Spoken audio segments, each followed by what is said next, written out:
മാധുരപൂർണ പ്രശോഭിതം ഈ ജീവിതം, ആർദ്രമാം ദൈവസ്നേഹം നിറയും പൂവനം. മാധുരപൂർണ പ്രശോഭിതം ഈ ജീവിതം, ആർദ്രമാം ദൈവസ്നേഹം നിറയും പൂവനം. സ്നേഹദീപനാളമായി വിളങ്ങും ധന്യജീവിതം.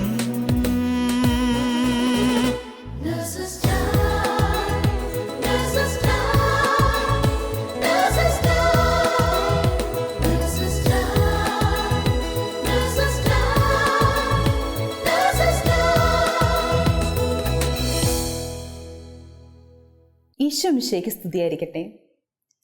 വചനം മാംസമായി നമ്മുടെ ഇടയിൽ വസിച്ചു. ആ വചനമാകുന്ന ഈശോ നമ്മുടെ ഇടയിലേക്ക് ഇറങ്ങി വരുന്ന നഴ്സസ് ടൈമിൻ്റെ പുതിയൊരു എപ്പിസോഡിലേക്ക് എല്ലാവരെയും ഞാൻ സ്വാഗതം ചെയ്യുന്നു.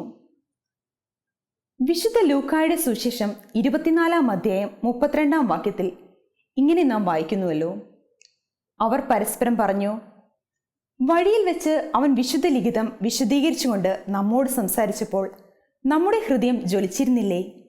അതേ കൂട്ടുകാരെ, നാം ഇപ്പോൾ ജോൺ പോൾ ബ്രദറിലൂടെ ശ്രവിക്കുന്ന തിരുവചനം നമ്മുടെ ഹൃദയത്തിലും ജ്വലിക്കാനായി നമുക്ക് പരിശുദ്ധാത്മാവിനോട് പ്രാർത്ഥിക്കാം. എൻ്റെ യേശുവിൽ ഏറ്റവും പ്രിയപ്പെട്ട സഹോദരി സഹോദരന്മാരെ, ഉൽപ്പത്തി പുസ്തകം 15 അധ്യായത്തിൽ എബ്രാഹത്തിന് കർത്താവിൻ്റെ അരുൾപ്പാടുണ്ടായി. എബ്രാഹത്തോട് കർത്താവ് പ്രത്യക്ഷപ്പെട്ടുകൊണ്ട് പറഞ്ഞു, എബ്രാഹാം, നീ ഭയപ്പെടേണ്ട, ഞാൻ നിനക്ക് പരിചയമായിരിക്കും, നിനക്ക് ഞാൻ ധാരാളം പ്രതിഫലം നൽകും. ഉത്കണ്ഠകളും ആകുലതകളും ജീവിത വ്യഗ്രതകളും നിറഞ്ഞിരുന്ന കൂടാരത്തിലായിരുന്നു കൊണ്ട് എബ്രാഹാം പറഞ്ഞു, ദൈവമായ കർത്താവേ, സന്താനങ്ങളില്ലാത്ത എനിക്കിനി എന്ത് പ്രതിഫലമാണ് ലഭിക്കുക? ദമാസ്കസുകാരൻ ഏലയ്യസറാണ് എൻ്റെ വീടിൻ്റെ അവകാശി. ജീവിത വ്യഗ്രതകളും ഉത്കണ്ഠകളും ആകുലതകളും നിറഞ്ഞിരുന്ന കൂടാരത്തിലായിരുന്നു കൊണ്ട് എബ്രാഹാം ഇപ്രകാരം പറഞ്ഞപ്പോൾ കർത്താവ് എബ്രാഹത്തോട് പറഞ്ഞു, Abraham, come out from your tent. നീ ആയിരിക്കുന്ന നിന്റെ ജീവിത വ്യഗ്രതകളും നിന്റെ ഉത്കണ്ഠകളും ആകുലതകളും നിറഞ്ഞിരിക്കുന്ന കൂടാരത്തിൽ നിന്നും come out from your tent. നീ എൻ്റെ കൂടാരത്തിലേക്ക് വാ. I invite you to my holy tent. യേശുവിൽ ഏറ്റവും പ്രിയപ്പെട്ടവരെ, പുറപ്പാടിന്റെ പുസ്തകം 40 അധ്യായം 34-35 വചനം പറയുന്നു, അപ്പോൾ ഒരു മേഘം സമാഗമ കൂടാരത്തെ ആവരണം ചെയ്തു, കർത്താവിൻ്റെ മഹത്വം ആ കൂടാരത്തിൻ്റെ ഉള്ളിൽ മുഴുവൻ നിറഞ്ഞു. അതേ പ്രിയപ്പെട്ടവരെ, ഈ സമയം ലോകമെമ്പാടുമുള്ള നഴ്സുമാരെ ഷാലോം എന്ന സമാധാനത്തിൻ്റെ ചാനലിലൂടെ, ദൈവത്തിൻ്റെ സ്വന്തം ചാനലിലൂടെ നഴ്സസ് മിനിസ്ട്രി എന്ന ദൈവമഹത്വം നിറഞ്ഞ കൂടാരത്തിലേക്ക് യേശു വിളിക്കുകയാണ്. ഈ വിളിയുടെ പ്രാധാന്യത്തെക്കുറിച്ച് തിരിച്ചറിഞ്ഞുകൊണ്ട് ഒരു പൂർണ്ണ വിശ്വസ്തയോടെ, വചനത്തിൽ അധിഷ്ഠിതമായ വിശ്വാസത്തോടെ, ആ വചനത്തിനനുസരിച്ചുകൊണ്ട്, ആ വചനത്തെ മാനിച്ചുകൊണ്ട് തന്നെ സമർപ്പിക്കുവാൻ ഈ മണിക്കൂറുകളിൽ സ്വർഗം ആഗ്രഹിക്കുകയാണ്. യേശുവിൽ ഏറ്റവും പ്രിയപ്പെട്ടവരെ, നമുക്കറിയാം, വിശുദ്ധ യെരനോസ് ഇപ്രകാരം പറയുകയാണ്, അനുസരണക്കേട് വഴി ഹൗവ ബന്ധിച്ചത് മുഴുവൻ പരിശുദ്ധ മറിയം തൻ്റെ അനുസരണം വഴി അഴിച്ചു. അവിശ്വാസം കൊണ്ട് ബന്ധിച്ചത് മുഴുവൻ പരിശുദ്ധ മറിയം തൻ്റെ വിശ്വാസം കൊണ്ട് അഴിച്ചു. വിശുദ്ധ ലൂക്കാ എഴുതിയ സുവിശേഷം 1 അധ്യായം 26 മുതൽ 38 വരെയുള്ള വചനഭാഗങ്ങളിൽ പ്രകാരം പറയുകയാണ്, 6 മാസം ഗബ്രിയേൽ ദൂതൻ ഗലീലയിൽ നസറത്ത് എന്ന പട്ടണത്തിൽ ദാവീദിന്റെ വംശത്തിൽപ്പെട്ട പേരായ ജോസഫ് എന്ന പുരുഷനുമായി വിവാഹ നിശ്ചയം കഴിഞ്ഞിരിക്കുന്ന കന്യകയുടെ അടുത്തേക്ക് അയക്കപ്പെട്ടു. അവളുടെ പേര് മറിയം എന്നായിരുന്നു. ദൂതൻ അവളെ സമീപിച്ചുകൊണ്ട് പറഞ്ഞു, ദൈവകൃപ നിറഞ്ഞ മറിയമേ സുസ്തി, കർത്താവ് നിന്നോട് കൂടെ. ഈ വചനത്തിന്റെ അർത്ഥം എന്നതിനെ കുറിച്ച് അവൾ ആലോചിച്ചുകൊണ്ടിരുന്നു. ഈ വചനം കേട്ടവൾ വളരെ അസ്വസ്ഥതയായി. ഇതിനെക്കുറിച്ച് കൂടുതൽ ആലോചിച്ചുകൊണ്ടിരിക്കെ ദൂതൻ വീണ്ടും സമീപിച്ചുകൊണ്ട് പറയുകയാണ്, മറിയമേ, നീ ഭയപ്പെടേണ്ട, നീ ദൈവത്തിന്റെ സന്നിധിയിൽ നീ കൃപ കണ്ടെത്തിയിരിക്കുന്നു. നീ ഗർഭം ധരിച്ച് ഒരു പുത്രനെ പ്രസവിക്കും. നീ അവന് യേശു എന്ന് പേരിടണം. അവൻ വലിയവനായിരിക്കും, അത്യുന്നതന്റെ പുത്രൻ അവൻ വിളിക്കപ്പെടും. അവന്റെ പിതാവായ ദാവീദിന്റെ സിംഹാസനം അവന്റെ ദൈവമായ കർത്താവിന് എന്നേക്കുമായി കൊടുക്കും. അവന്റെ രാജ്യത്തിന് അവസാനം ഉണ്ടാവുകയില്ല. മറിയം ദൂതനോട് ചോദിച്ചു, ഇതെങ്ങനെ സംഭവിക്കും? ഞാൻ പുരുഷനെ അറിയുന്നില്ലല്ലോ. ദൂതൻ മറുപടി പറഞ്ഞു, അത്യുന്നതന്റെ ശക്തി നിന്റെ മേൽ ആവസിക്കും, പരിശുദ്ധാത്മാവ് നിന്റെ മേൽ വരും, അത്യുന്നതന്റെ ശക്തി നിന്റെ മേൽ ആവസിക്കും. ജനിക്കാൻ പോകുന്ന പുത്രൻ പരിശുദ്ധൻ, ദൈവപുത്രൻ എന്നവൻ വിളിക്കപ്പെടും. നിന്റെ ചാർച്ചക്കാരി എലിസബത്ത് ഒരു പുത്രനെ ഗർഭം ധരിച്ചിരിക്കുന്നു. വന്നി എന്ന് പറഞ്ഞിരുന്ന അവൾക്കിത് 6 മാസമാണ്. ദൈവത്തിന് ഒന്നും അസാധ്യമല്ല. മറിയം പറഞ്ഞു, ഇതാ കർത്താവിന്റെ ദാസി. യേശുവിൽ ഏറ്റവും പ്രിയപ്പെട്ടവരെ, കത്തോലിക്ക സഭയുടെ വിശ്വാസം വചനത്തിൽ അധിഷ്ഠിതമാണ്.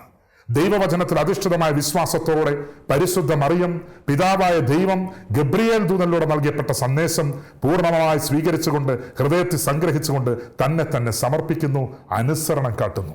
വിശുദ്ധ എരണവോസ് വീണ്ടും ഓർമ്മപ്പെടുത്തുകയാണ്. അദ്ദേഹത്തിന്റെ വാക്കുകളിൽ ഇപ്രകാരം പറയുകയാണ്: അനുസരണക്കേട് വഴി ഹവ്വ ബന്ധിച്ചത് മുഴുവൻ പരിശുദ്ധ മറിയം അനുസരണം വഴി അഴിച്ചു.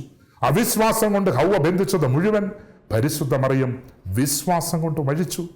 ക്രിസ്തുവിൽ ഏറ്റവും പ്രിയപ്പെട്ടവരെ, ഈ സമയങ്ങളിൽ സ്വർഗം ആഗ്രഹിക്കുകയാണ് പ്രവൃത്തിയുള്ളൊരു വിശ്വാസി യേശുവിന് ആവശ്യമുണ്ട്. മക്കളെ, യേശുവിന്റെ വചനം കേട്ട് പ്രവർത്തിക്കുന്ന മക്കളെ യേശുവിന് ആവശ്യമുണ്ട്. വിശുദ്ധ ഗ്രന്ഥത്തില് വീണ്ടും നാം വിശുദ്ധ മത്തായി എഴുതിയ സുവിശേഷത്തിലേക്ക് വരുമ്പോൾ 1-ാം അധ്യായം 18 മുതൽ 25 വരെയുള്ള വചനഭാഗങ്ങൾ ഇപ്രകാരം പറയുകയാണ്: യേശുവിന്റെ ജനനം ഇപ്രകാരമായിരുന്നു. അവന്റെ മാതാവായ മറിയവും ജോസഫും തമ്മിൽ വിവാഹ നിശ്ചയം കഴിഞ്ഞിരിക്കെ അവർ സഹവസിക്കുന്നതിന് മുമ്പേ അവൾ പരിശുദ്ധാത്മാവിനാൽ ഗർഭിണിയായി കാണപ്പെട്ടു.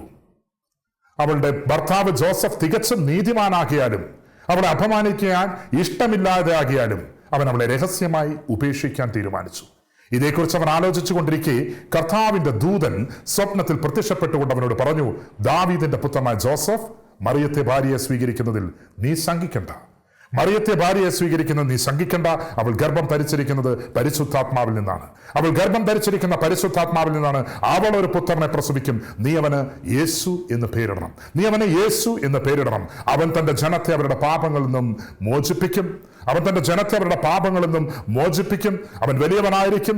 ദൈവം നമ്മോടുകൂടെ എന്ന അർത്ഥമുള്ള ഇമാനുവൽ എന്ന് വിളിക്കപ്പെടുമെന്ന് പ്രവാചകന്മാർ കർത്താവ് മുൻകൂട്ടി അരുളി ചെയ്തത് പൂർത്തിയാകുന്നതിന് വേണ്ടിയാണ് ഇപ്രകാരം ഇതെല്ലാം സംഭവിച്ചത്. യേശുവിൽ ഏറ്റവും പ്രിയപ്പെട്ട അടുത്ത വചനഭാഗം ഇപ്രകാരം ഓർമ്മപ്പെടുത്തുകയാണ്: ജോസഫ് നിദ്രയിൽ നിന്നും ഉണർന്നു, കർത്താവിന്റെ ദൂതൻ കൽപ്പിച്ചതുപോലെ അവൻ പ്രവർത്തിച്ചു. ഒരു പ്രവൃത്തിയുള്ള ഒരു വിശ്വാസത്തിന്റെ മാതൃക ഈ സമയങ്ങളിൽ വിശുദ്ധ ഗ്രന്ഥത്തിലൂടെ പരിശുദ്ധാത്മാവ് ലോകം മുഴുവനുമുള്ള 2 കോടി നഴ്സുമാരിലേക്ക് എടുത്തു കാണിക്കുകയാണ്. ഒരു പ്രവൃത്തിയുള്ള വിശ്വാസം. അതേ പ്രിയപ്പെട്ടവരെ, യാക്കോബ് ശ്ലീഹയുടെ പുസ്തകം 2-ാം അധ്യായം 17-ാം വചനം, പ്രവൃത്തി കൂടാതെയുള്ള വിശ്വാസം അതിൽ തന്നെ നിർജീവമാണ്. 2:18 വീണ്ടും പറയുകയാണ്: ദൈവമേകനാണെന്ന് നീ വിശ്വസിക്കുന്നു, അത് നല്ലത് തന്നെ. പിശാചും അതുപോലെ തന്നെ വിശ്വസിക്കുന്നു. അതേ പ്രിയപ്പെട്ടവരെ, യാക്കോബ് ശ്ലീഹ 1:22, 23, 24, 25 വചനങ്ങളിൽ ഇപ്രകാരം പറയുകയാണ്: വചനം കേൾക്കുക മാത്രം ചെയ്യുന്ന ആത്മവഞ്ചരാകാതെ അത് അനുവർത്തിക്കുകയും ചെയ്യുവിൻ. വചനം കേൾക്കുകയും അതനുസരിക്കാതിരിക്കുകയും ചെയ്യുന്നവൻ തന്റെ മുഖം കണ്ണാടിയിൽ കാണുന്ന മനുഷ്യന് സദൃശനാണ്. അവൻ തന്നെ നോക്കിയിട്ട് കടന്നു പോകുന്നവൻ തന്നെക്കുറിച്ച് ഓർത്ത് വിസ്മരിക്കുകയും ചെയ്തു.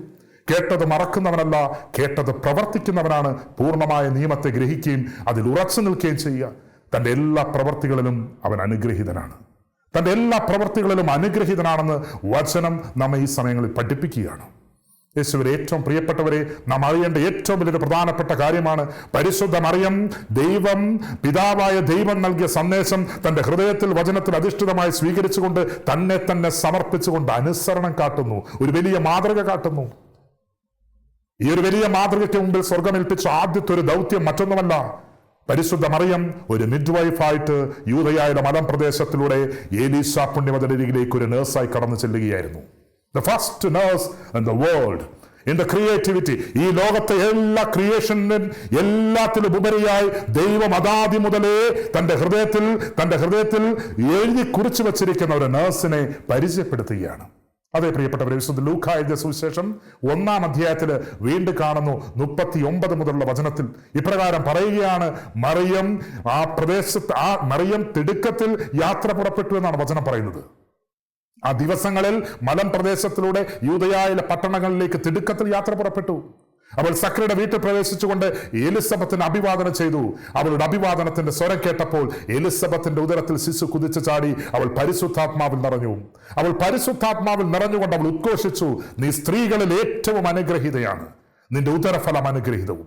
എന്റെ കർത്താവിന്റെ അമ്മ എന്റെ അടുത്ത് വരുവാനുള്ള ഭാഗ്യം എനിക്ക് എവിടെ നിന്ന്?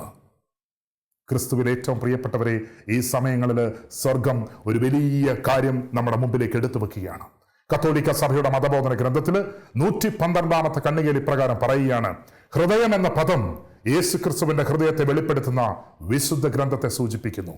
പീഠാനുഭവങ്ങൾക്ക് മുമ്പ് ഹൃദയം തുറക്കപ്പെട്ടിട്ടില്ലായിരുന്നു. എന്നാൽ പീഠാനുഭവങ്ങൾക്ക് ശേഷം ക്രിസ്തുവിന്റെ ഹൃദയം തുറക്കപ്പെട്ടു. അപ്പോൾ മുതൽ തിരുലിഖിതം ഗ്രഹിച്ചവർ അത് എങ്ങനെ വ്യാഖ്യാനിക്കണമെന്ന് ആലോചിക്കുകയും അതേക്കുറിച്ച് ചിന്തിക്കുകയും ചെയ്തു. അതേ പ്രിയപ്പെട്ടവരെ, അവന്റെ ഹൃദയം തുറക്കപ്പെട്ടപ്പോൾ അനാദി മുതലേ അവന്റെ ഹൃദയത്തിൻ്റെ ഉള്ളിൽ അവൻ എഴുതിയിരുന്നു ഒരു നേഴ്സിനെ കുറിച്ച്. യെസ്, 1 തെസ്സലോനിക്കരുടെ പുസ്തകം 2-ാം അധ്യായം 7-ാം വചനത്തിൽ പറയുകയാണ്, ധാത്രി കുഞ്ഞുങ്ങളെ പരിചരിക്കുന്നത് പോലെ ഞങ്ങൾ നിങ്ങളുടെ ഇടയിൽ സൗമ്യമായി പെരുമാറി. ഒരു ധാത്രി എന്ന് പറഞ്ഞുകൊണ്ട് ദൈവത്തിന്റെ വിശുദ്ധ ഗ്രന്ഥത്തിൽ വചനം വിശേഷിപ്പിക്കുന്നത് ഒരു നേഴ്സിനെയാണ്, ഒരു മിഡ്വൈഫിനെയാണ്.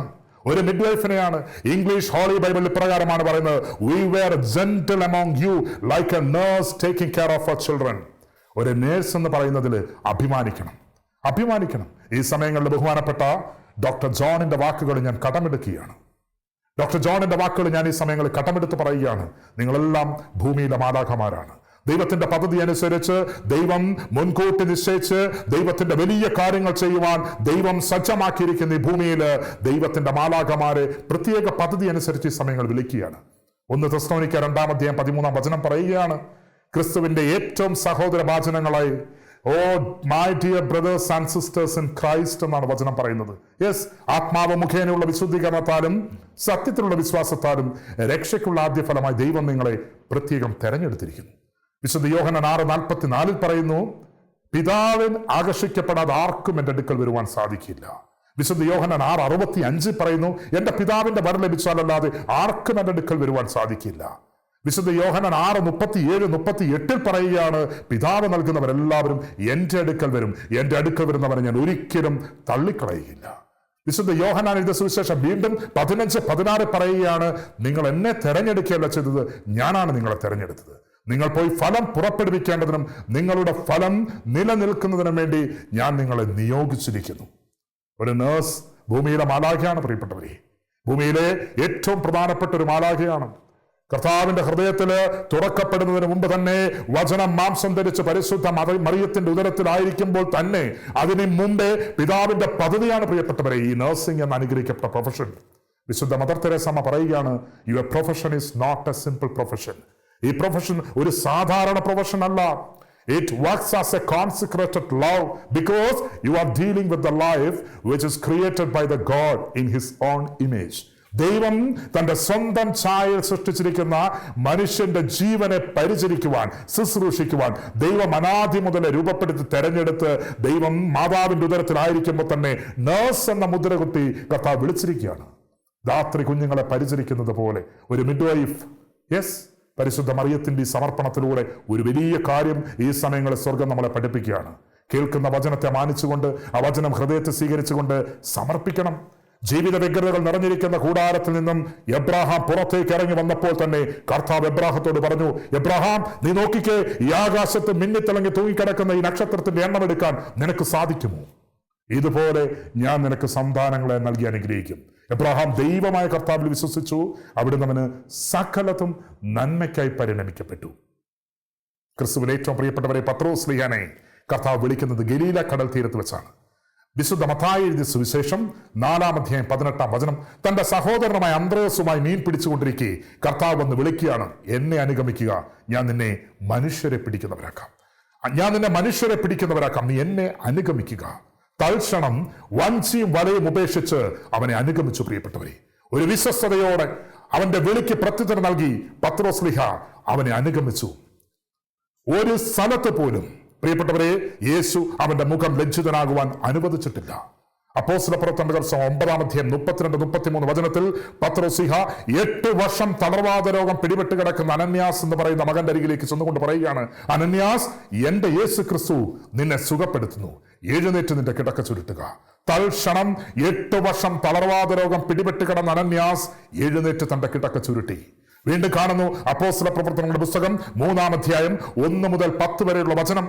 9-ാം മണിക്കൂറിൽ പത്രോസും യോഹന്നാനും പ്രാർത്ഥിക്കുവാൻ ദേവാലയത്തിലേക്ക് പോവുകയായിരുന്നു. ജന്മനാ മുടന്തനായവൻ സുന്ദര കവാടം എന്ന് വിളിക്കപ്പെടുന്ന ദേവാലയവാതിൽക്ക് കിടക്കുകയായിരുന്നു. പത്രോസിനെയും യോഹന്നാനെയും കണ്ട് അവൻ അവരുടെ നേരെ ഭിക്ഷ യാചിച്ചു. എന്തെങ്കിലും കിട്ടുമെന്ന പ്രതീക്ഷിച്ചുകൊണ്ട് അവൻ അവരുടെ നേരെ ഭിക്ഷ യാചിച്ചു. പത്രോസ് അവനെ സൂക്ഷിച്ചു നോക്കിക്കൊണ്ട് പറഞ്ഞു, എന്റെ കയ്യില് സ്വർണമോ വെള്ളി ഒന്നുമില്ല, എന്നാൽ എനിക്കുള്ളത് ഞാൻ നിനക്ക് തരുന്നു. നസ്രാനായ യേശുവിന്റെ നാമത്തിൽ എഴുന്നേറ്റ് നടക്കുക. തൽക്ഷണം അവൻ എഴുന്നേറ്റ് അവരോടൊപ്പം ദേവാലയത്തിൽ അവരെ ആരാധിച്ചു എന്നാണ് വചനം പറയുന്നത്. തീർന്നില്ല പ്രിയപ്പെട്ടവരെ, വീണ്ടും ഇത്തരം വലിയ അത്ഭുതം അടയാളവും പത്രോസ്ലീഹയുടെ കരങ്ങളിലൂടെ സൗഖ്യങ്ങൾ ഒഴുകിക്കൊണ്ടിരുന്നു കഴിഞ്ഞപ്പോൾ അപ്പോസ്തലന്മാരെ തങ്ങളുടെ മധ്യത്തിൽ വിളിച്ചു നിർത്തിക്കൊണ്ട് ചോദിച്ചു. തങ്ങളുടെ മധ്യത്തില് ജനങ്ങൾ പ്രമാണികൾ വിളിച്ചു നിർത്തിക്കൊണ്ട് ചോദിച്ചു, നിങ്ങൾ ആരുടെ നാമത്തിലാണ്, എന്ത് അധികാരത്തിലാണ് ഇപ്രകാരം ചെയ്യുന്നത്? പത്രോസ് പരിശുദ്ധാത്മാവിൽ നിറഞ്ഞുകൊണ്ട് ഇപ്രകാരം പറഞ്ഞു, ആ രോഗിക്ക് ഞങ്ങൾ നൽകിയ സൗഖ്യത്തെക്കുറിച്ചാണോ നിങ്ങൾ ചോദിക്കുന്നത്? ആ മനുഷ്യന് ഞങ്ങൾ എങ്ങനെയാണ് സൗഖ്യം നൽകിയെന്നതിനെ കുറിച്ചാണോ നിങ്ങൾ ചോദിക്കുന്നത്? ഇതിനാണ് ഞങ്ങൾ ഇപ്പോൾ വിചാരണ ചെയ്യപ്പെടുന്നതെങ്കിൽ നിങ്ങളും ഇസ്രായേൽ ജനം മുഴുവനും അറിഞ്ഞുകൊള്ളുക, നിങ്ങൾ കുരിശ് തറച്ചു കൊല്ലുകയും ദൈവം മരിച്ചവരെന്ന് ഉയർപ്പിക്കുകയും ചെയ്ത നസ്രാനായ യേശു ക്രിസ്തുവിന്റെ നാമത്തിലാണ് ഈ മനുഷ്യൻ സുഖം പ്രാപിച്ചു നിങ്ങളുടെ മുമ്പിൽ നിൽക്കുന്നത്. യേശുവിൽ ഏറ്റവും പ്രിയപ്പെട്ടവരെ, കർത്താവിന് ഈ കാലഘട്ടത്തില് എല്ലാ നഴ്സുമാരുടെ കൈകൾ വേണം, എല്ലാ നഴ്സുമാരുടെ കരങ്ങൾ വേണം, എല്ലാ നഴ്സുമാരുടെ അധരം വേണം. ഒരു നേഴ്സിനെ പൂർണ്ണമായിട്ട് യേശുവിന് ഉപയോഗിക്കാൻ വേണം പ്രിയപ്പെട്ടവരെ. കാരണം ഈ പ്രൊഫഷൻ ഒരു സിമ്പിൾ പ്രൊഫഷൻ അല്ല, ഭൗതികമാകുന്ന ആവശ്യങ്ങൾക്ക് വേണ്ടി തെരഞ്ഞെടുക്കേണ്ട പ്രൊഫഷൻ അല്ല. കർത്താവ് തന്റെ ഹൃദയത്തിന്റെ ഉള്ളിൽ എഴുതി വെച്ച പ്രൊഫഷനാണ്. Like a nurse taking care of our children. 1 തെസ്സലോനിയൻസിന്റെ പുസ്തകം 2-ാം അധ്യായം 7-ാം വചനത്തിൽ ഒരു നഴ്സിനെ പരിചയപ്പെടുത്തുന്നു. കർത്താവിന്റെ ഹൃദയത്തിൽ നിന്ന് എടുത്തു കാണിച്ച് പരിചയപ്പെടുത്തുക. രാത്രി കുഞ്ഞുങ്ങളെ പരിചരിക്കുന്നത് പോലെ ഒരു മിഡ് വൈഫിനെ പരിചയപ്പെടുത്തുക. പരിശുദ്ധ മറിയം പൂർണ്ണമായി സമർപ്പിച്ചപ്പോൾ സ്വർഗം നൽകിയ ദൗത്യം ഏറ്റുവാങ്ങിക്കൊണ്ട് ഒരു മിഡ് വൈഫിന്റെ റോളുമായിട്ട് ആദ്യം ചെല്ലുന്നത് എലീശ പുണ്യവതിയിലാണ്. ഇതിൽ നിന്നൊക്കെ നാം തിരിച്ചറിയണം, എന്റെ വിളി ഒരു നിസ്സാരതയുടെ വിളിയല്ല. അതുകൊണ്ട് തന്നെയാണ് വിശുദ്ധ മദർ തെരേസ പറഞ്ഞത്, your profession is not a simple profession. നീ ആയിരിക്കുന്ന പ്രൊഫഷൻ ഒരിക്കലും ഒരു സിമ്പിൾ പ്രൊഫഷൻ അല്ല. Because you all are dealing with the life that is created in the God in his own image. അവൻ തന്റെ സ്വന്തം ഛായയിൽ സൃഷ്ടിച്ചിരിക്കുന്ന ജീവനെ ശുശ്രൂഷിക്കാൻ പരിചരിക്കുവാനായിട്ട് നിങ്ങളെ ദൈവം അനാദി മുതൽ തെരഞ്ഞെടുത്തിരിക്കുന്നു പ്രിയപ്പെട്ടവരെ. This is not a simple profession. നാം അറിയണം, ഇന്ന് പല രാജ്യങ്ങളിൽ, പല ദിക്കുകളിൽ, പല സ്ഥലങ്ങളിലും, മരുഭൂമിയിലും, പല വഴികളിലും, പല സ്ഥലങ്ങളിലും ജോലി അന്വേഷിക്കുന്ന നഴ്സുമാരുണ്ട്. ഇന്ന് ഹോസ്പിറ്റലിൽ എല്ലാവിധ സൗകര്യങ്ങളും ജോലി ചെയ്യുന്നവരുണ്ട്, ക്ലിനിക്ക് ജോലി ചെയ്യുന്നവരുണ്ട്. ഈ സമയങ്ങളിൽ നഴ്സിംഗ് പഠിക്കുന്ന മക്കളുണ്ട്, നഴ്സ് ആകാൻ ആഗ്രഹിക്കുന്ന മക്കളുണ്ട്, നഴ്സിംഗ് പഠിച്ചിറങ്ങിയിട്ട് പരീക്ഷയ്ക്ക് ഒരുങ്ങുന്ന മക്കളുണ്ട്. അറിഞ്ഞുകൊണ്ട മക്കളെ, ഇപ്പോൾ ജോലിക്കായി കർത്താവ് ഏതെങ്കിലും ഹോസ്പിറ്റലുകളും ഏതെങ്കിലും ക്ലിനിക്കിനും കൊണ്ടുവന്നിട്ടുണ്ടെങ്കിൽ അത് ഏതെങ്കിലും ഒരു ക്ലിനിക്കോ ഏതെങ്കിലും ഹോസ്പിറ്റൽ അല്ലത് കർത്താവിന്റെ കൂടാരമാണ്. യേശുവിന്റെ കൂടാരത്തിലാണ് നീ ജോലി ചെയ്യുന്നത്. സംഖ്യയുടെ പുസ്തകം 16-ാം അധ്യായം 9-ാം വചനം പറയുകയാണ്, കർത്താവിന്റെ കൂടാരത്തിൽ ശുശ്രൂഷ ചെയ്യുവാനും സമൂഹത്തിന്റെ മുമ്പിൽ സേവനം അനുഷ്ഠിക്കുവാനും ഇസ്രായേലിന്റെ ദൈവമായ കർത്താവ് ഈ സമൂഹത്തിൽ നിന്നും നിങ്ങളെ വേർതിരിച്ചത് നിസ്സാര കാര്യമാണ്. അതൊരിക്കലും ഒരു നിസ്സാരതയല്ല. Your profession is not a simple profession. നിസ്സാരതയുടെ പ്രൊഫഷൻ അല്ല ഈ നഴ്സിംഗ് പ്രൊഫഷൻ. പത്രോസ്ലീഹയുടെ യേശു നൽകിയ അനേകം സൗഖ്യം എന്നതുപോലെ ഈ കാലഘട്ടത്തില് കത്തോലിക്ക സഭയ്ക്ക് ഏറ്റവും അനുഗ്രഹിക്കപ്പെട്ട ഏറ്റവും വലിയ മഹത്വപൂർണമായ വലിയൊരു കൂടാരമടിച്ചതിന് പേരിട്ടിരിക്കുക നഴ്സസ് മിനിസ്ട്രി. 3-4 നഴ്സുമാർ ഒരുമിച്ച് മരുഭൂമിയിൽ ഇരുന്ന് പ്രാർത്ഥിച്ചപ്പോൾ അന്ന് ദൗത്യം വെളിപ്പെട്ടിരുന്നില്ല. എന്നാൽ ഈ പ്രാർത്ഥിക്കുന്ന മക്കൾ പ്രവർത്തിക്കുന്ന വിശ്വാസവുമായാണ് ഇരുന്ന് പ്രാർത്ഥിക്കുന്ന സ്വർഗം കണ്ടുകൊണ്ട് മിഷൻ ഇംപ്ലിമെന്റ് ചെയ്തു, കാണിച്ചു കൊടുത്തു. Call to be a saint. ഒരു വിശുദ്ധനും വിശുദ്ധയാകാൻ യേശു വിളിക്കുകയാണ്. എഫെസോസിന്റെ പുസ്തകത്തില് 2-ാം അധ്യായം 19-ാം വചനം പറയുന്നു, ഇനിമേൽ നിങ്ങൾ അന്യരോ പരദേശികളുമല്ല, വിശുദ്ധരുടെ സഹപൗരരും ദൈവഭവനത്തിലെ അംഗങ്ങളുമാണ്. അപ്പോസ്തലന്മാരും പ്രവാചകന്മാരുമാകുന്ന അടിത്തറമേൽ പണിതുയർത്തപ്പെട്ടതാണ്. ഈ അടിത്തറയുടെ മൂലക്കല്ലാണ് യേശു ക്രിസ്തു. അതേ പ്രിയപ്പെട്ടവരെ, നാം ഇത് തിരിച്ചറിയണം. ഈ ഒരു പ്രാധാന്യത്തെക്കുറിച്ച് തിരിച്ചറിയണം. പൗലോസ്ലീഹ റോമാ സഭയ്ക്ക് ലേഖനം 13-ാം അധ്യായം 11, 12, 13, 14, 15 വചനം പറയുകയാണ്, നിദ്ര വിട്ടുണരേണ്ട മണിക്കൂറുകളാണല്ലോ ഇത്. എന്തെന്നാൽ ഇപ്പോൾ രക്ഷ നമ്മൾ ആരും പ്രതീക്ഷിച്ചിരിക്കുന്നതിനേക്കാൾ കൂടുതൽ അടുത്തെത്തിയിരിക്കുന്നു. രാത്രി കഴിയാറായി, പകൽ സമീപിച്ചിരിക്കുന്നു. ആകയാൽ അന്ധകാരത്തിന്റെ പ്രവർത്തികൾ പരിത്യജിച്ച് പ്രകാശത്തിന്റെ ആയുധങ്ങൾ ധരിക്കുവിൻ. സുഖലോലുപതിയിലും മദ്യലഹരിയിലും അവിഹിത വീഴ്ചകളിലും കലഹങ്ങളിലും അസൂയകളിലും വ്യാപരിക്കരുത്. പ്രത്യുത കർത്താവായ യേശു ക്രിസ്തുവിനെ ധരിക്കുവിൻ. അവനെ ധരിക്കാൻ ഈ നാളുകളിൽ സ്വർഗം നമ്മോട് ആവശ്യപ്പെടുകയാണ്. സ്വർഗം ഈ നാളുകളിൽ ആവശ്യപ്പെടുകയാണ്. ഒരു നേഴ്സർ യേശുവായി മാറുവാൻ അവന്റെ പൂർണ്ണ സമർപ്പണം യേശുവിന് ആവശ്യമാണ് മക്കളെ, യേശുവിന് ആവശ്യമാണ്. ഈ ഒരു വലിയ വിളി, ഈ ഒരു വലിയ തെരഞ്ഞെടുപ്പ് കർത്താവിന്റെ ഹൃദയത്തിൽ നേഴ്സ് എന്നൊരു പ്രൊഫഷൻ എഴുതി വെച്ചിരുന്ന തിരിച്ചറിവ് കിട്ടിക്കൊണ്ട് അഭിമാനത്തോടെ നടക്കണം. ഇനിയുള്ള കാലഘട്ടത്തിൽ ഐസിയുലൊക്കെ എൻറ്റിബേറ്റ് ആയിട്ട് കിടക്കുന്ന പേഷ്യൻസിനെ ഹാൻഡ് ഓവർ കൊടുക്കേണ്ടത് യേശുവിന്റെ നാമത്തിന്റെ വചനത്തിന്റെ ശക്തിയിലാണ്. ഡോക്ടേഴ്സ് എല്ലാം ഉപേക്ഷിച്ച് മെഡിക്കൽ സയൻസ് പൂർണ്ണമായിട്ട് ഉപേക്ഷിക്കുന്നിടത്ത് യേശുവിന്റെ പ്രിയപ്പെട്ട മാലാഖ ആത്മാവിന്റെ അഭിഷേകത്തിൽ നിറഞ്ഞ് പരിശുദ്ധാത്മാവിന്റെ പ്രചോദനത്താൽ അവിടെ നിന്ന് പ്രാർത്ഥിക്കുമ്പോൾ ദൈവം നൽകുന്ന വചനത്താൽ സൗഖ്യം പ്രാപിപ്പിക്കണം. അതേ പ്രിയപ്പെട്ടവരെ, അവൻ സൗഖ്യം നൽകുന്നവരാണ്. പ്രഭാഷകന്റെ പുസ്തകം 42-ാം അധ്യായം 15-ാം വചനം പറയുന്നു, കർത്താവിന്റെ പ്രവൃത്തികൾ വചനം വഴി നിർവഹിക്കപ്പെടുന്നു. ഒരു പൂർണ്ണ സമർപ്പണ മനോഭാവത്തോടെ യേശുവിന്റെ നാമം വിളിച്ച് പ്രാർത്ഥിച്ചാൽ കർത്താവ് സൗഖ്യമൊഴുക്കുക തന്നെ ചെയ്യും. ഹാൻഡ് ഓവർ എടുക്കാൻ അടുത്ത ഷിഫ്റ്റ് നഴ്സ് വരുമ്പോൾ പറയണം, 3 മണി സമയത്ത് ഞാൻ ഉണർന്ന് എന്റെ കർത്താവിനെ വിളിച്ചു, പരിശുദ്ധാത്മാവിനെ ഓർമ്മപ്പെടുത്തി. ജെറമിയ പ്രവാചകന്റെ പുസ്തകം 33:3, എന്നെ വിളിക്കുക, ഞാൻ നിനക്ക് മറുപടി നൽകും. നിന്റെ ബുദ്ധിക്ക് അതീതവും മഹത്വവും നിഗൂഢവുമായ കാര്യം ഞാൻ നിനക്ക് വെളിപ്പെടുത്തും. യെസ്, അവൾക്ക് സൗഖ്യം വേണ്ട. ആ ഇന്റുബേറ്റഡ് ആയിട്ട് കിടക്കുന്ന പേഷ്യന്റ് സൗഖ്യം വേണ്ട. വചനം ഇതാ വിളിച്ച് പ്രാർത്ഥിക്ക്. I will come upon them. ഞാൻ ഇറങ്ങി വന്ന് പ്രവർത്തിക്കാം. അതെ പ്രിയപ്പെട്ടവരെ, വൈകിട്ടത്തെ ഡ്യൂട്ടിക്ക് ഹാൻഡ് ഓവർ എടുക്കാൻ വരുന്ന നേഴ്സിന്റെ അടുത്ത് പറയണം, 3 മണി സമയങ്ങളിൽ എന്റെ സ്വർഗത്തിലേക്ക് അപ്പച്ചനോട് ഞാൻ നിലവിളിച്ച് പ്രാർത്ഥിച്ചപ്പം അപ്പച്ചൻ ഇറങ്ങി വന്ന് തൊട്ടു. പേഷ്യന്റ് കൈയനക്കി, എല്ലാ വൈറ്റൽസും നോർമലായി, സാച്ചുറേഷൻസ് എല്ലാം ഓക്കെ ആയി. കണ്ടു നിന്ന ഡോക്ടേഴ്സ് അത്ഭുതത്തോടെ വന്ന് ചോദിച്ചു, എന്താണ് സംഭവിച്ചത്? Patient is completely normal. You have to hand over. The God almighty touched him. യേശു ഇറങ്ങി വന്ന യേശു തൊട്ടു, തന്നെ എക്സ്റ്റുബേറ്റ് ചെയ്തു. ഇങ്ങനെയുള്ളതൊക്കെ സ്വർഗം ആഗ്രഹിക്കുക പ്രവർത്തിക്കാൻ. ഈ കാലഘട്ടത്ത് യേശു രൂപപ്പെടുത്തിയ കൂടാരമാണ് മക്കളെ ഈ നഴ്സസ് മിനിസ്ട്രി. എബ്രാഹത്തെ കർത്താവ് ജീവിത വ്യഗ്രത നിറഞ്ഞ കൂടാരത്തിന് പുറത്തേക്ക് എബ്രാഹത്തിന്റെ കൂടാരത്തിലേക്ക് വിളിച്ചുവെങ്കിൽ, ഈ സമയങ്ങളിൽ ദൈവത്തിന്റെ സ്വന്തം ചാനലായ ഷാലോമിലൂടെ നഴ്സസ് മിനിസ്ട്രി എന്ന മഹത്വപൂർണമായ ദൈവത്തിന്റെ കൂടാരത്തിലേക്ക് ലോകം മുഴുവനുമുള്ള നഴ്സുമാരെ സ്വർഗം ഇൻവൈറ്റ് ചെയ്യുവാണ്. You are all called to be a saint. ഒരു വിശുദ്ധനും ഒരു വിശുദ്ധയുമാകുവാൻ വിളിക്കുകയാണ്. പത്രോസ്ലീഹ പരിശുദ്ധ മറിയത്തോട് ചേർന്ന് സെഹിയോൻ മാളികയിൽ ഇരുന്ന് പ്രാർത്ഥിച്ചു. 9 നാള് സെഹിയോൻ മാളികയില് ഒരു വിധേയത്വം കാണിച്ചു, ഒരു അനുസരണം കാണിച്ചു. വാഗ്ദാനം പ്രതീക്ഷിച്ചുകൊണ്ട് യേശുവിന്റെ നാമത്തിൽ അവർ ഒരുമിച്ച് ചേർന്നിരുന്നുകൊണ്ട് ആഗ്രഹിച്ചു. മക്കളെ, വചനം പറയുന്നു, അഗ്നിനാവുകൾ പോലുള്ള നാവുകൾ തങ്ങൾ ഓരോരുത്തരും വന്ന് നിൽക്കുന്നവരെല്ലാം കണ്ടവരെല്ലാം പരിശുദ്ധാത്മാവിൽ നിറഞ്ഞു. They all experienced the moving of Spirit of Almighty. ദൈവത്തിന്റെ പരിശുദ്ധാത്മാവിന്റെ ചൈതന്യം അനുഭവിച്ചു. ദൈവത്തിന്റെ പരിശുദ്ധാത്മാവിന്റെ സ്വരം കേട്ടു. ദൈവത്തിന്റെ പരിശുദ്ധാത്മാവിന്റെ സ്പർശനം അറിഞ്ഞു. അതേ പ്രിയപ്പെട്ടവരെ, ഇതറിഞ്ഞ പത്രോസ്ലീഹ ആ 9 നാളത്തെ ആ ഒരു വലിയ അനുഭവമായി പുറത്തേക്ക് ഇറങ്ങിക്കഴിഞ്ഞപ്പോൾ സ്പിരിറ്റ് പത്രോസ്ലീഹയോട് പറഞ്ഞു, ഹോളി സ്പിരിറ്റ് പറഞ്ഞു, Peter, I won't your tongue. എനിക്ക് നിന്റെ നാവ് വേണം. പരിശുദ്ധാത്മാവിനെ അനുഭവിച്ചറിഞ്ഞ പത്രോസ് പറഞ്ഞു, കർത്താവേ, നിന്റെ പരിശുദ്ധാത്മാവിന്റെ നാവ് ആവശ്യപ്പെടുന്നു, ഞാൻ കൊടുക്കുന്നു. അത് പൂർണ്ണമായിട്ട് കൊടുത്തപ്പോഴാണ് മക്കളെ പാർഥ്യക്കാരും മെദിയക്കാരും എലാമിക്കാരും മെസപ്പൊട്ടാമിയ നിവാസികളും യൂദയാലും കപ്പദോക്യയിലും പോണ്ടസിലും ഏഷ്യയിലും വസിക്കുന്നവരും ഫ്രീജിയാലും പാംഫിലും ഈജിപ്തിലും കെറേനിയുടെ ലിബിയ പ്രദേശങ്ങളിൽ നിവസിക്കുന്നവരും റോമിൽ നിന്നുള്ള സന്ദർശകരും യഹൂദരും യഹൂദമതം സ്വീകരിച്ചതുമായ ക്രേത്യരും അറേബ്യരുമായ എല്ലാവരും ദൈവത്തിന്റെ അത്ഭുതകരമായ പ്രവർത്തികൾ താങ്കളുടെ മാതൃഭാഷകളിൽ അപ്പോസ്തലൻ സംസാരിക്കുന്നത് കേട്ടത്.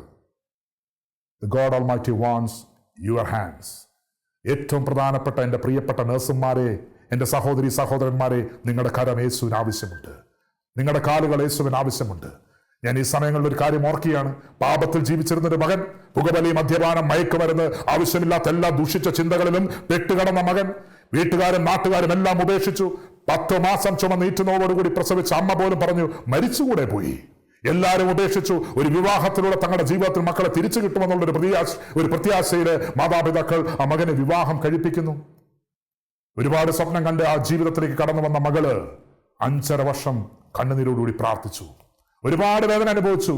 5.5 വർഷം പ്രാർത്ഥിച്ചത് ഇസ്രായേലിന്റെ പരിശുദ്ധനായ മിശിഹായോടായിരുന്നു. അതേ പ്രിയപ്പെട്ടവരെ, ഒരു സാമുവേൽ പ്രവാചകനോട് ദാവീദ് അഭിഷേകം ചെയ്യപ്പെട്ടെങ്കിൽ ദാവീദ് ഗോലിയാത്തിന്റെ മുമ്പിൽ നിന്ന് പറഞ്ഞു, ഞാൻ വരുന്നത് നീ നിന്ദിച്ച ഇസ്രായേൽക്കാരുടെ ദൈവമായ കർത്താവിന്റെ നാമത്തിലാണ്. ഫിലിസ്ത്യരുടെ ശവശരീരങ്ങൾ പറവകൾക്കും കാട്ടുമൃഗങ്ങൾക്കും ഇരയാകും. എന്റെ കർത്താവ് നിന്നെ എന്റെ കയ്യിൽ ഏൽപ്പിക്കും. ഞാൻ നിന്നെ വീഴ്ത്തും. ഈ യുദ്ധം കർത്താവിൻ്റെതാണ്. അതേ പ്രിയപ്പെട്ടവരെ, ഈശോടെയാണ് യുദ്ധം എന്ന് പറഞ്ഞുകൊണ്ട് ആ മകൾ 5.5 വർഷം യേശുവിൽ പ്രത്യാശ വെച്ച് പ്രാർത്ഥിച്ചു.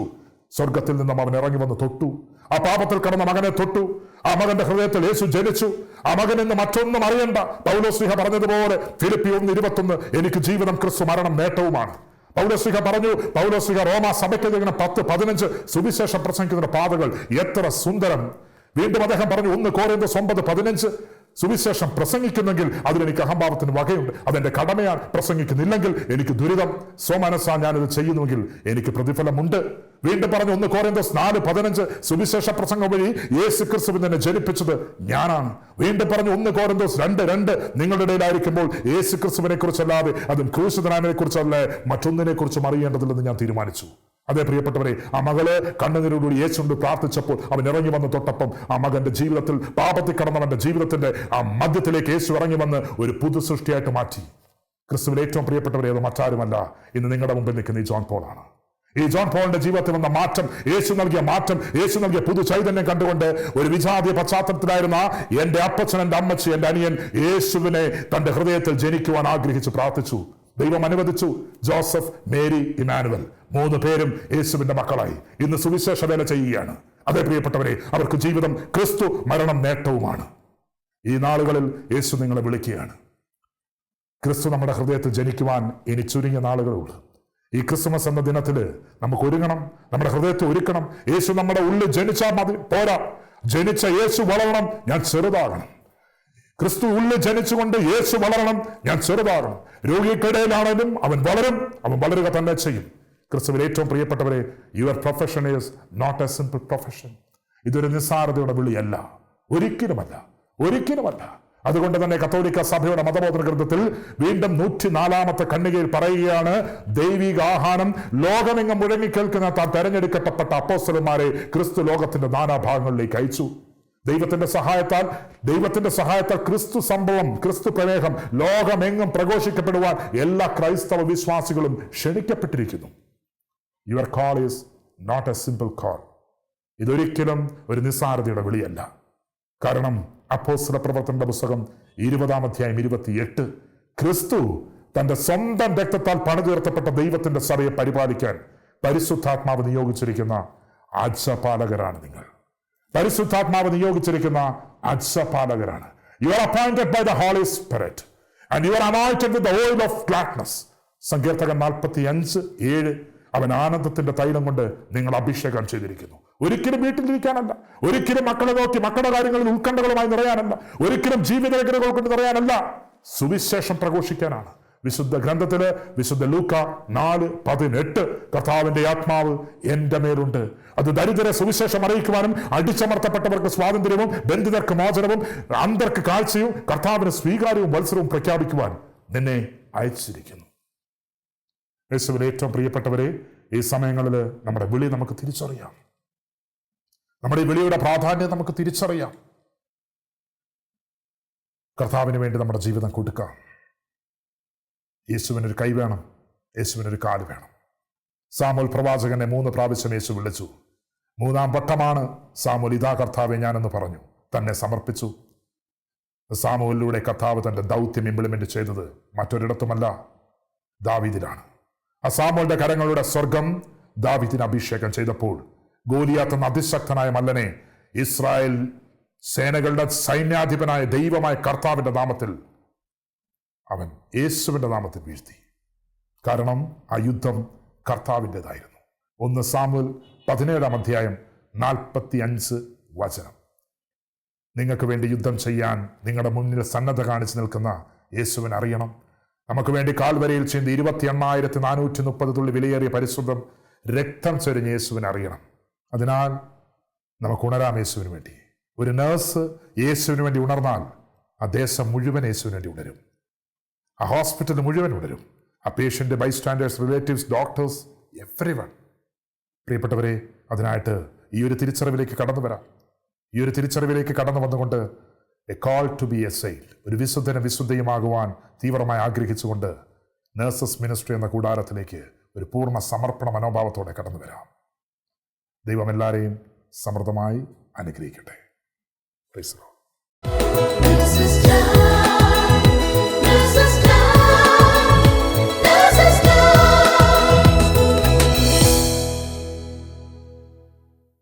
പരിശുദ്ധ അമ്മയുടെ ദൃഢമായ വിശ്വാസവും അനുസരണവും എത്രമാത്രം ആഴമുള്ളതായിരുന്നുവെന്ന് നാം കണ്ടുവല്ലോ.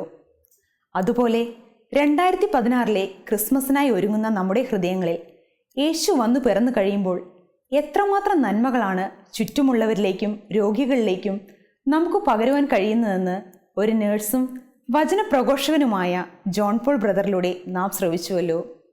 നമുക്ക് ഈശോയ്ക്ക് നന്ദി പറയാം. നമ്മുടെ എല്ലാ ഹൃദയങ്ങളെ ഈശോയ്ക്ക് പിറക്കാനായി നമുക്കൊരുക്കാം.